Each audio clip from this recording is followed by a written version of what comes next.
Dr. Niogi from Weill Cornell Medical College, who will talk to us about MRI 101. All right. Well, thank you for inviting me to get this talk. From my understanding, we have some physicians in the room, some scientists, some parents as well. That's great. I love that there are parents of patients here. I can tell you right now that all of you know more about ALD than I do, especially the parents. There's a big aspect to ALDs, some of which we heard in the last talk, kind of beyond the science, beyond the imaging, that you know more of than I ever will. And if you're anything like me, as a parent, I have 3 daughters. When they're sick, I read up on everything about whatever condition they have. So, I'm probably not going to tell you too much about ALD that you don't know already or will hear during or have heard during this conference. However, I hope to kind of remove some of the mystery around MRI. I know ALD patients, they get a number of MRI scans during their lifetime. And I'll talk a little bit about how MRI images are acquired. I'm going to start with a pop quiz. Sorry. But hopefully it'll be fun. So at the end of this, all of you will be kind of mini radiologists. So anyone know what this is? This is an MRI scan of, shout it out, we're all friends here.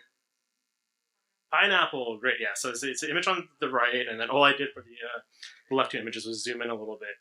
I think this is wonderful, a wonderful MRI.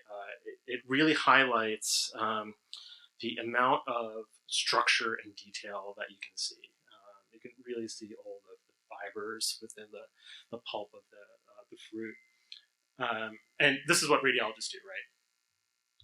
We perform an MRI, we take a look at it, and we diagnose what's there. And we're looking at, for the most part, shades of gray. So we're going to kind of go through about all the different things that we can do with MRI, how we can accentuate the different shades of gray that we want to look at.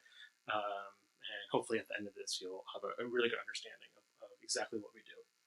Now, to acquire that image, you obviously need an MRI scanner. So this is the MRI facility up at Cornell University in Ithaca on the main campus. This is a facility that I run that's married by the MRI scanner. She's our MRI tech. And it's pretty simple to do, right? You put the patient, the fruit, and the MR scanner. You can go to the console over there on the left, and you push a button. The machine, the software, really does most of the work, but it's still worth understanding the technology and some of the intricacies that go into it. So this is the actual pineapple. Your kids, when they get MRI scans, they had already, they probably have seen this little cage. That's a coil. The whole scanner itself is a big electromagnet. Now, what's interesting is built into the bore of the magnet is a coil in itself. So you actually don't need that cage, but what the cage does is it brings some of the elements closer to the head. And that way, the imaging is that much sharper, there's less noise. And I know some parents complain about, oh, it's so tight in there. We do that for a number of reasons. One, like I said, we want to bring all the elements as close as possible to maximize the signal and decrease the noise. We also want to keep the head still. MRI is very, very sensitive to motion. So we try to kind of keep everything padded and whatnot. And that helps a lot. But you actually don't need it. Like I said, there is a coil built into the magnet itself. All right, that was a warm-up round. This is a little harder. Anybody? Cucumber, pickle, yeah, I guess that works too. There's very good. Yeah, this is a cucumber. This is great too because this is a T2 weighted scan, and you might have heard that term T2. We'll talk about that in a moment. MRI is really good at picking up water, right? So there's a lot of water in a cucumber. It's really juicy. And you can actually tell the difference between a kind of dried out cucumber versus a fresh one. This is a fresh one, right? A lot of bright signal. Good job. When I was learning about MR, my MR physicist teacher, he made me clarify what kind of cucumber. And his example was an English cucumber. It's much harder. Okay, So a couple big things, right? MRI is safe. When I took over that MRI facility, I think it previously was being run by non-radiologists up there on campus, and there weren't that many clinicians, like even on the safety committee. And there's supposed to be a little movie.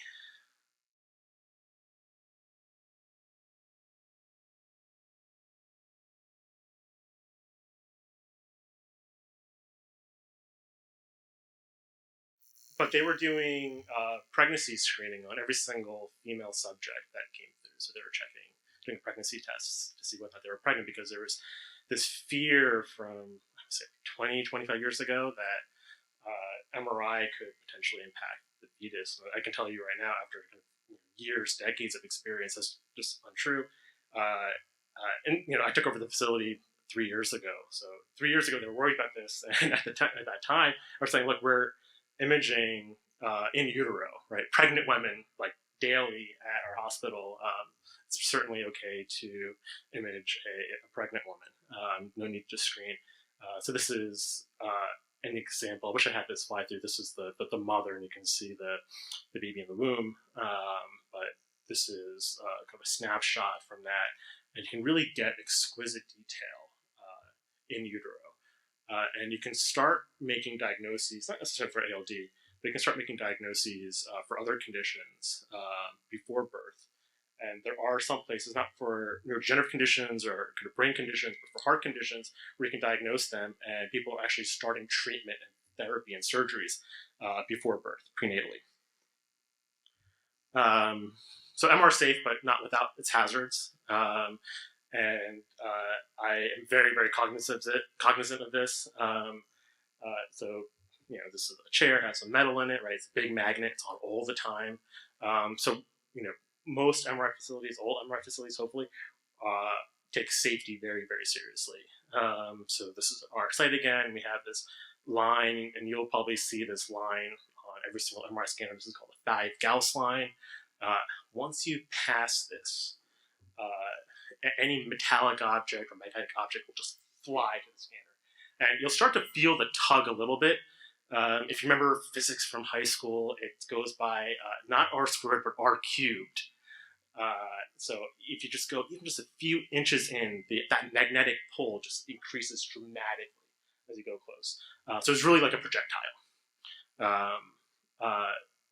But that being said, we have these screening forms as an example of our screening forms, and kids don't usually have too many implants. If there's a surgery, parents probably know about it.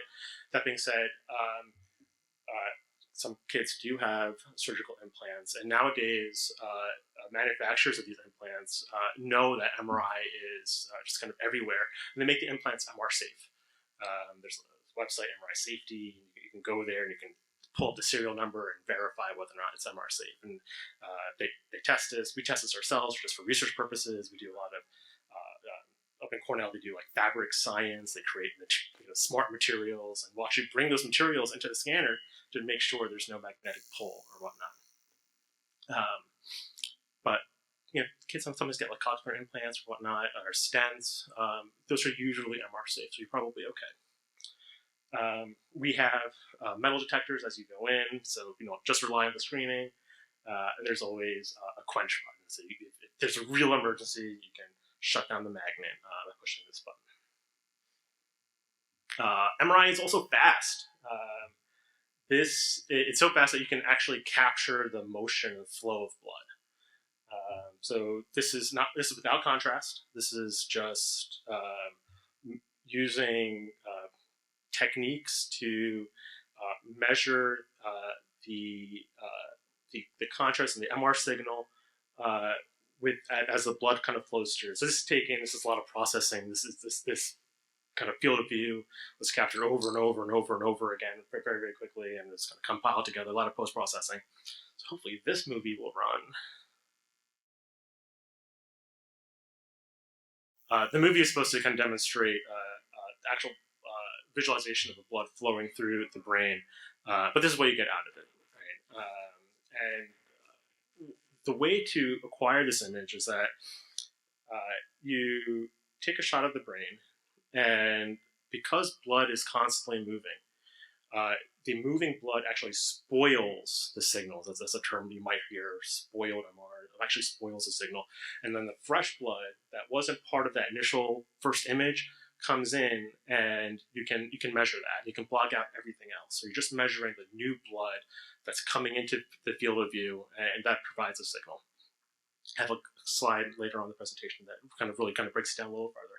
But this is remarkably important. So even without giving contrast, we can visualize the vasculature of the brain, and we're starting to learn that perhaps there's a vascular component to ALD. So things like this is remarkably important. MRI measures susceptibility.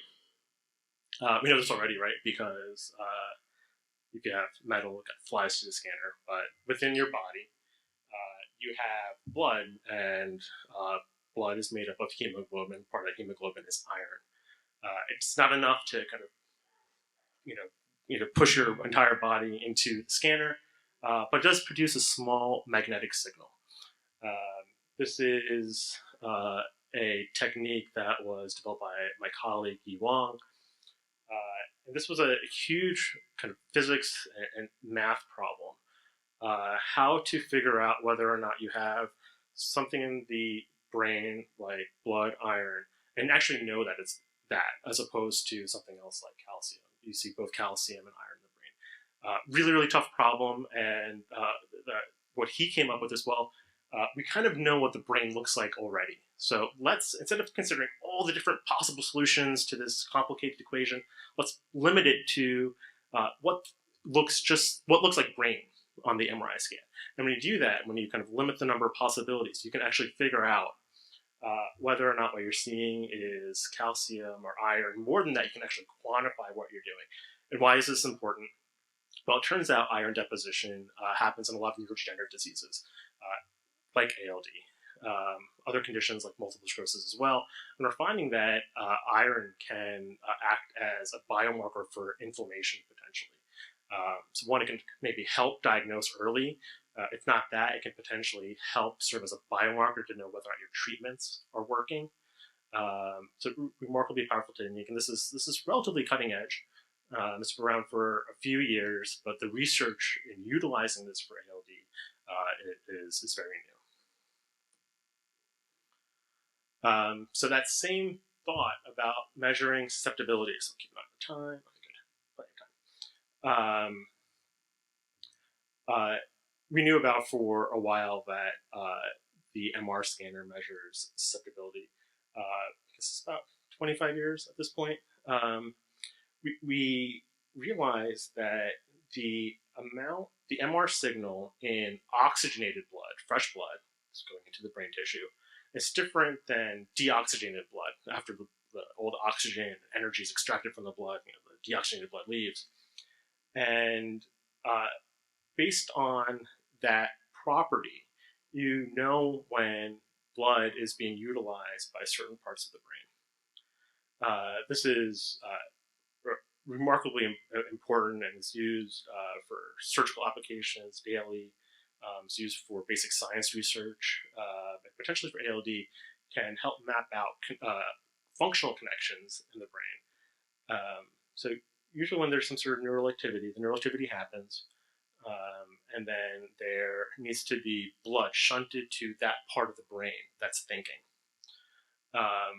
And that's called the BOLD effect, blood oxygen level dependent effect. So you have fresh oxygenated blood come in that provides a very kind of strong MR signal, and as the oxygen is extracted from the blood, you have deoxygenated blood leaving, the MR signal decreases. It kind of goes below the baseline because you actually have this property where kind of a little too much blood kind of gets taken away, and then the system has to kind of recalibrate and become equivalent again. And that's what we're measuring here. But you can model this, and this task, this patient, subject in the scanner, is just doing a simple tap motion, and the part of the brain that controls that motion, the motor cortex, is being activated here. We can highlight that measuring this. This is supposed to be that all my movies are not going to work. Yes, that's cannot play media. But this was supposed to be a 3D example of happens even at rest when you're not doing a specific task, kind of tapping your fingers or thinking about something specific. Your brain is constantly thinking about something, though, right? There's always brain activity, and if you can map those things out, you can develop what's called a functional connectome, and see where how different parts of the brain kind of map onto each other. Why is this important? Well, your functional connectome might change in the presence of ALD once you have a lesion. And there's a possibility that this functional connections might be an early biomarker of disease. I think early diagnosis of the cerebral phenotype is critical for management and treatment. So these are certain things. These are some things that investigators are looking into right now. MRI is sensitive. This is kind of the core of my research. I do this technique called diffusion tensor imaging. And MR is so sensitive that you can actually measure the passive diffusion of water molecules. And why is this important? Well, water molecules tend to flow passively along the direction of white matter tracks as opposed to perpendicular to it. And you can use that understanding to map out the neuronal connections in the brain. So you can get these beautiful images by color coding the direction the water is flowing. So where it's bright, that's where there's a lot of water motion, and that's directional.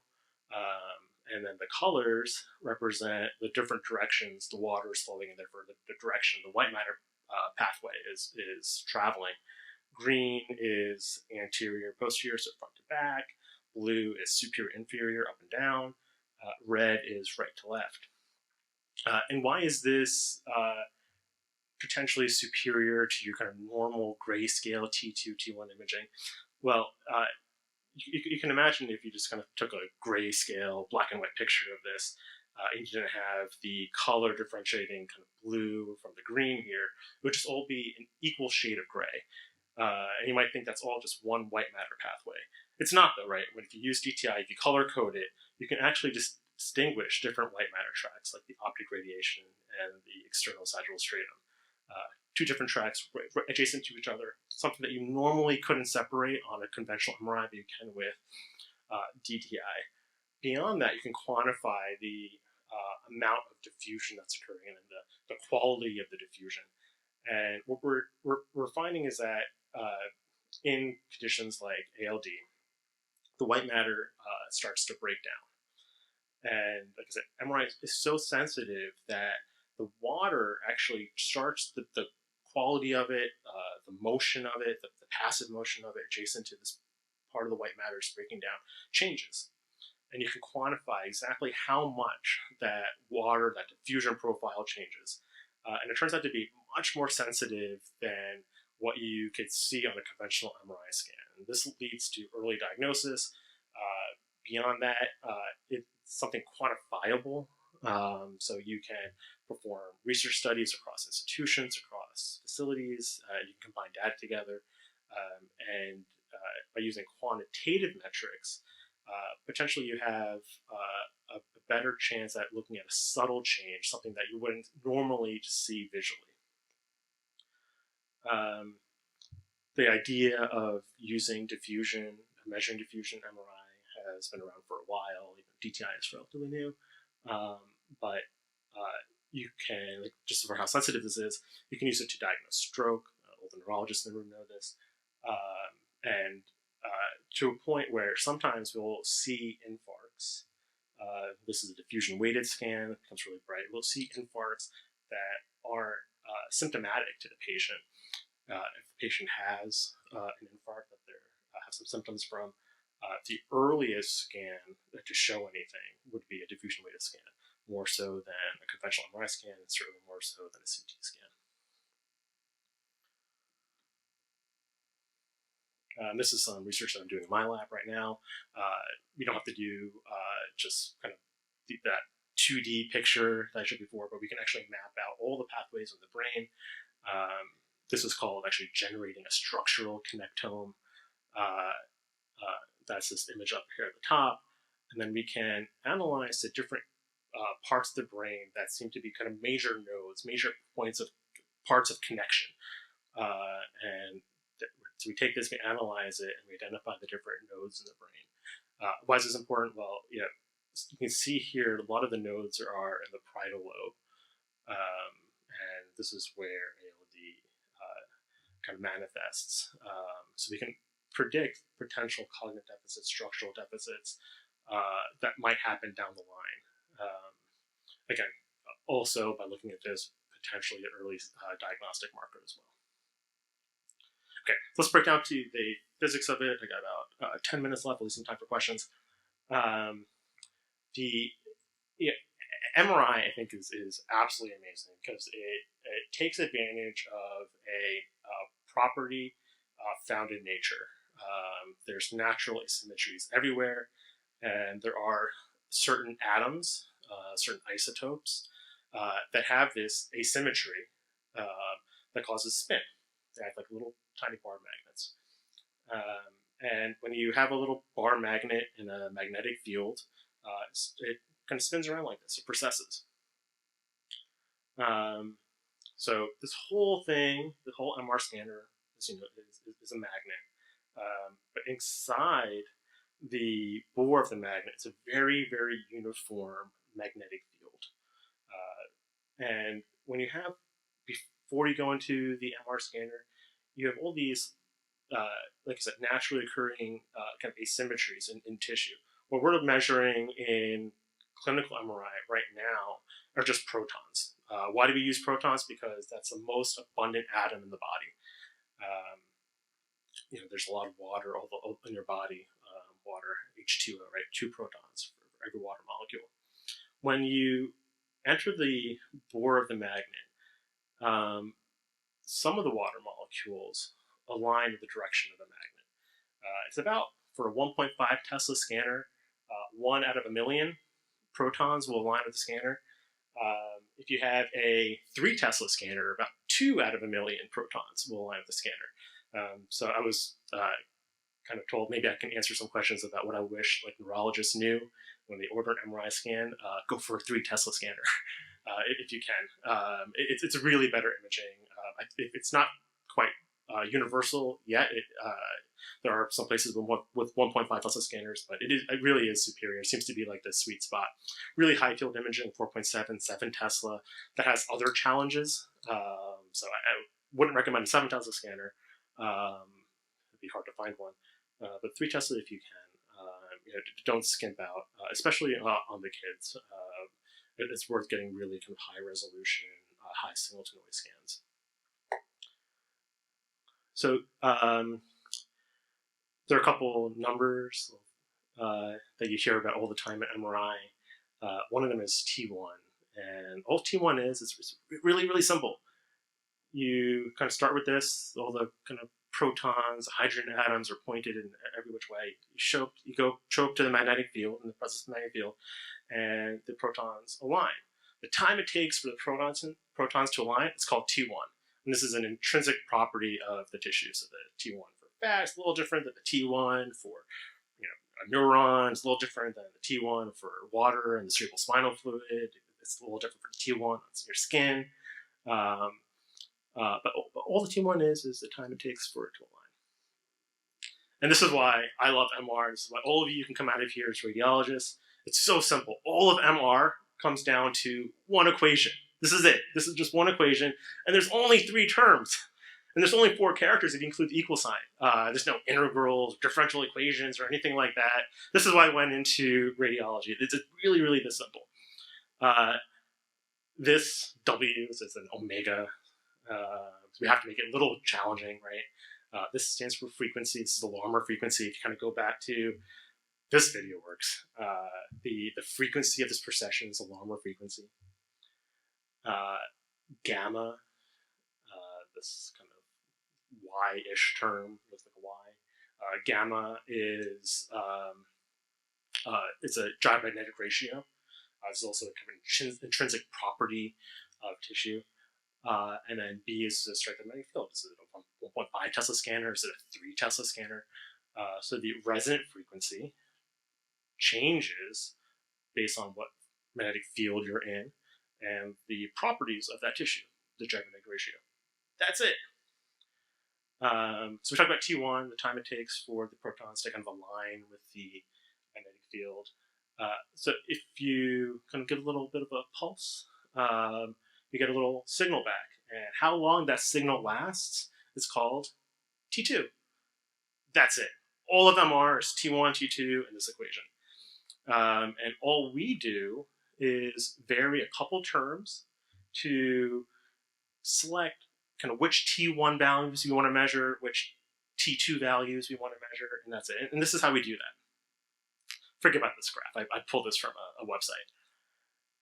The time, if you give an initial pulse, so in the scanner, you have a coil around you, right? That coil is it's almost like a bad TV. It's a like an old school TV, not like a LCD TV we have today. I'm talking about like a TV from like the 80s. We have like the bunny ears. It's a radio frequency antenna, and also kind of built into it is a little transmitter coil. So it gets a little bit of a TV signal called an RF pulse, radio frequency pulse, just like TV, and that gets a little bit of energy into the brain. And then if you give another pulse, it turns out that the body, the tissue that you just kind of excited a little bit, sends out an echo. That's what it's called. It sends a signal back, and the signal is in the radio frequency domain, just like a TV. So that cage is literally just like a TV antenna, a really, really, really fancy TV antenna. And, all these diagrams have these nice little like echo that's very pretty like this. In reality, that signal is everywhere on this diagram. It just persists. We just choose when to turn on that antenna to actually listen for the signal. And what we do, so we set this TE, time to echo. So in the scanner is one parameter that we set. When should we actually listen to that signal kind of bouncing back from the tissue? It's TE. The other parameter we can set is when do we actually repeat this little experiment, like giving a little pulse. When you see an image, that is a combination of hundreds and hundreds of, potentially thousands of little pulses, and they're turning the antenna on to listen to it, right? It's all kind of combined together. So we do this over and over and over again. So the time between experiments is called TR, the repetition time, time to repeat, or time to relaxation, right? So if you remember, T1 is the time it takes for the tissues to kind of relax. If we make this really, really long, we're going to give the body, the tissue, all the time it needs to relax back to its nice low energy state where all the protons are aligned.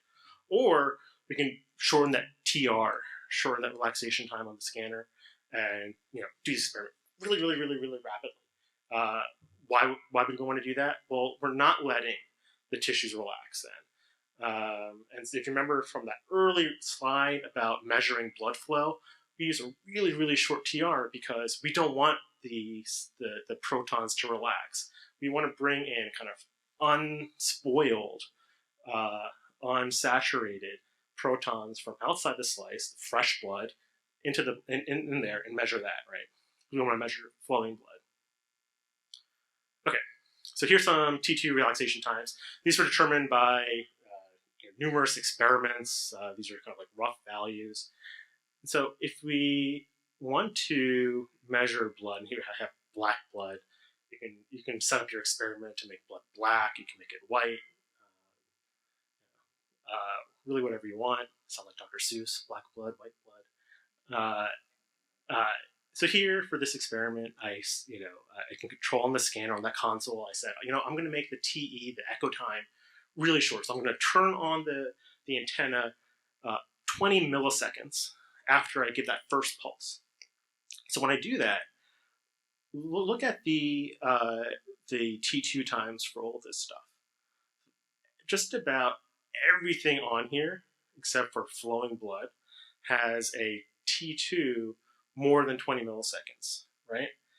The only thing that has a T2 less than 20 milliseconds is flowing blood.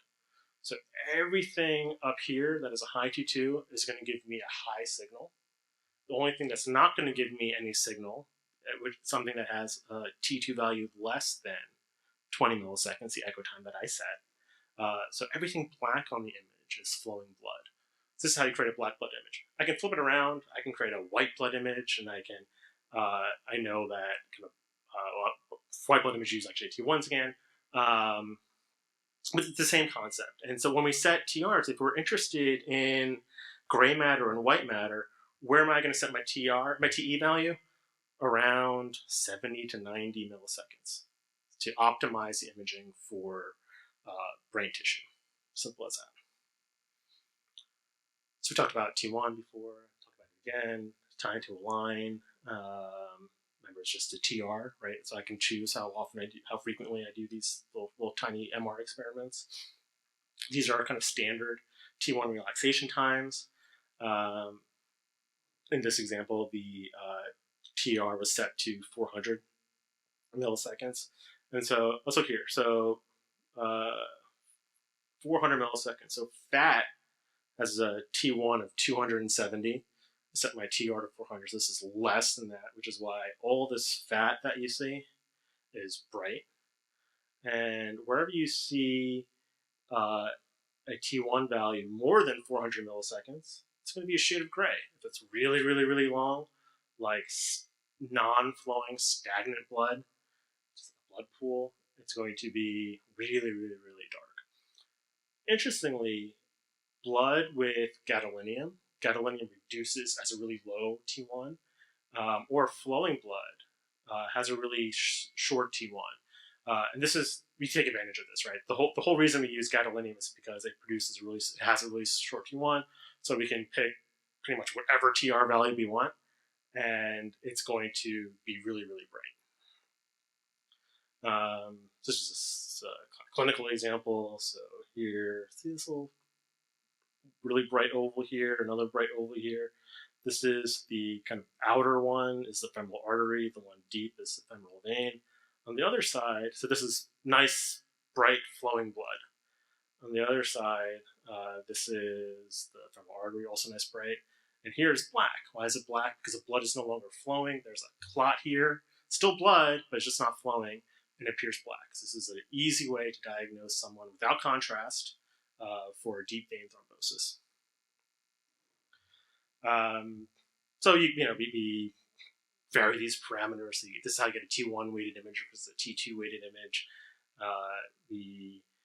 For T1, we select a short relaxation time, a short TE. If you want a T2 weighted scan, we just pick a really long TR, right? We remove T1 from the equation, right? Getting a long relaxation time, so everything kind of just resets. And then we choose a long T as well, right, to kind of capture all the T2 signal. We have a minute left. What we actually get from the signal, from the scanner, is an image like this. This movie is not going to work either, I bet, which is unfortunate. Oh, this is working. So this image here on the left is called K-space. And as you can see, as you kind of reduce K-space and just look at the center, we get kind of different, the quality of the actual image changes. If we can play that again. And you'll notice as we kind of decrease, we can remove some of the data from the periphery, what you lose is the high frequency information, kind of like the general kind of gist of the image remains. And we can do kind of like the opposite experiment. We can start removing data from the center, and you can see what you're left with is all the really high frequency information. So this is like the other kind of mathematical thing with MRI. It's got the Fourier transform. And, oh, another pop quiz. I forgot about this. Let's do the pop quiz first. The one on the left, anybody? Corn. Second one? Star fruit. This one's a little tough. Tomato. Whew, you guys are better than me. This one I think is hard. Mostly because I gave a axial image of it instead of a longitudinal image. Not cantaloupe. So it's dark in the center. Oh, somebody got it. Avocado. Good job, yeah. Okay, so I got this question too, to mention who invented it. there's a long history to the development of MRI. I mean, dating back to like the early 1900s. That calculation I gave earlier about one proton out of a million, that was determined by Fermi. It was like 1914. He got the MRI, the Nobel Prize for that.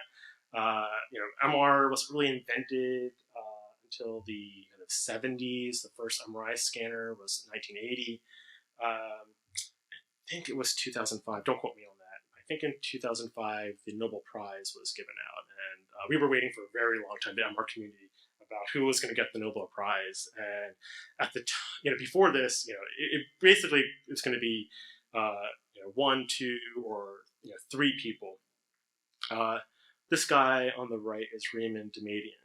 He is famous for not getting the Nobel Prize. He actually did his work not far from here in Stony Brook. So he was the one who actually invented the first full body MR machine. He didn't get it though because he didn't do his first MRI machine that he came up with. Didn't do MRI the modern way. The modern way is kind of what I was showing here. You collect the signal. It's called K-space and use Fourier transform. That's really necessary to do kind of fast imaging, clinical acceptable times. A lot of that work was done, the work with like MRA and geography was done by these two gentlemen, Dr. Mansfield and Dr. Lauterbur. So these are the two people that did get the Nobel Prize. I'm not going to go into kind of politics or whatnot. Some people think this is a political decision. I'm not too sure. But like I said, a lot of other people responsible for what we have today. This is Fermi that I mentioned before. Anyone know who this is? No, probably not. He's not super famous. He should be. This is Robert Brown for Brownian motion. Right, he's the one who came up with the equations for diffusion. So all my work is in diffusion tensor machines. So it's just why I know him. And then Einstein also, right? So actually, Einstein was the one who actually quantified all the work that Robert Brown did, and he's the one who came up with all like the really kind of accurate equations for diffusion. So when we do our diffusion experiments, we rely on the work that Albert Einstein did. For imaging ALD, you guys know this stuff, right? You get these lesions here. What we're actually really interested in is enhancing lesion here, which is why you have to give gadolinium, right? And then what do I wish pediatric neurologists knew? I mentioned some things already, right? Get a 3 Tesla scan, get a good scanner. Really don't skip out on that. There are open MR scanners. I haven't seen data from an open MR scanner now for maybe like 7-8 years, so maybe they improved. I doubt it. The one thing that I really wish, and I was going to put this on the neurologists, but maybe it should really be all of you, people at this conference. I wish that imaging for ALD was standardized internationally. It's a rare disease, right? And getting data that's homogeneous on the same scanner, field strength, the same sequences, so we can start combining data together to do research and really advance the field, it's critical. And I'm working with a data set right now with my colleague, Dr. Malik, and the ALD community is great. I mean, everyone around the world is contributing to a data set, but it's all heterogeneous. Some are 1.5 Tesla, some are 3 Tesla. The slice thickness is 5 millimeters on some, it's 2.5 millimeters on the other.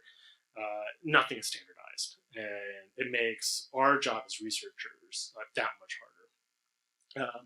So I would urge kind of you as a community, I would urge neurologists to maybe get together and come up with a really kind of standardized protocol for imaging. I would include in that investigational sequences, ideally. This is for research. You have to get consent, but you can always kind of add in or take out those investigational sequences. It would be great if kind of we as a community pick what are the most important investigational sequences and standardize those protocols. So for something like DTI, it is really critical. You can't compare apples and oranges. They really have to be the same sequence, the same scanner, same field strength. Then the other thing I would urge, it's not a problem at major hospitals where I know a lot of ALD patients kind of end up, but early on, you might go to a community MR facility. I would urge the neurologist to actually speak with the radiologist at that site. really talk to them, tell them that it might be once a year, it might be once every few months, but you should have an ALD protocol that you work with the facility, one that can capture some of these things, and potentially you can enroll them into research studies. And nowadays everyone can do DTI, even a community MR facility. So I would talk to them about that to get these kind of investigational high-end protocols on the scanner. Great, thank you. I'm sorry I went over. This is just kind of like stuff I'm doing right now. Beyond the MR side, there's so many things, right? There's acquisition, there's the hardware that goes into it, and there's also the post-processing, which is what I work on. This is just a recent study, and like this is the DTI, and we came up with ways, like a creative way to analyze the tractography, diffusion tractography, to kind of deal with some of the heterogeneity that we get in real-world data sets. This is published, and I think Dr. Malik might be talking about it here too. Thank you very much. I'm so sorry I went over. I know there's lunch.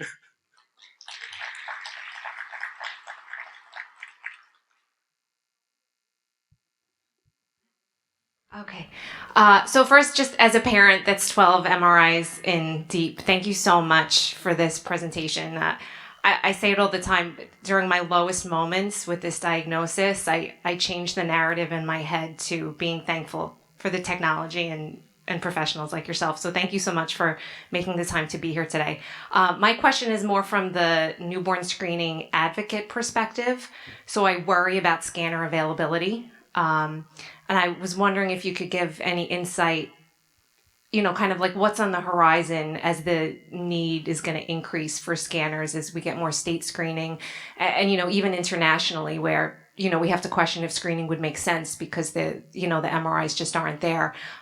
What does the future look like? Sure. So I think as a clinical community and scientific community, we're not just for ALD, but for all conditions, we're relying on MR a lot more than we did even just 5 years ago. This is good for the ALD community because just at our institution, we're adding MRI scanners every year. So I think some of the availability issues as you go forward will decrease just because I think most major sites will be adding on MR scanners. Things that we were doing previously with like CT scan, even ultrasound, they're getting shifted over to MR because it's superior for specificity and sensitivity. And outside of Cornell runs our scanners 24/7. Other sites don't. So one easy way to deal with this is for those sites to start opening up their facilities 7 days a week or even 24 hours a day. Maybe scan past midnight, just outpatients, even kids. And in a way, it's better because they're asleep, so we can maybe avoid anesthesia. So thank you for your presentation. I had a question. You mentioned the 3 Tesla scanner. Is that something that neurologists have to request, or how does that work exactly, and how easily accessible is that? Yeah, so I guess it's unfair to suggest something like that. If you're at a major academic center, they all have 3 Tesla scanners, and you can request it. I think we have at Weill Cornell maybe 1 or 2 1.5 Teslas left. We're phasing them out. So you can certainly just, when you order a scan, say 3 Tesla required. I work in New York City. If I go upstate in Ithaca, the only 3 Tesla scanner that we have is the research scanner on campus. The other kind of clinical scanners are 1.5 Tesla. So it's not an option, right? That being said, when there is an option, like there's a 1.5 Tesla and a 3 Tesla scanner available, because this is a rare disease, I think, and you're dealing with children on top of that, I think the little data that we're requiring should be really high quality. So I don't think it's absurd for a neurologist to request a 3 Tesla scanner for this condition. Is it absolutely necessary for diagnosis? No, certainly not. And there are some reasons what you might want to do, like a 1.5 Tesla scanner, but for the most part, I think the field as a whole is moving to 3 Tesla. That seems to be the sweet spot in terms of field strength for brain imaging. So if you can, I would request it. Again, mostly for the reasons of standardization, homogeneity across internationally, right? You're not going to get 1.5 Tesla scanners in many places outside the United States. 3 Tesla scanners in many places outside the United States. But if it's there, I would suggest taking it. Thank you again.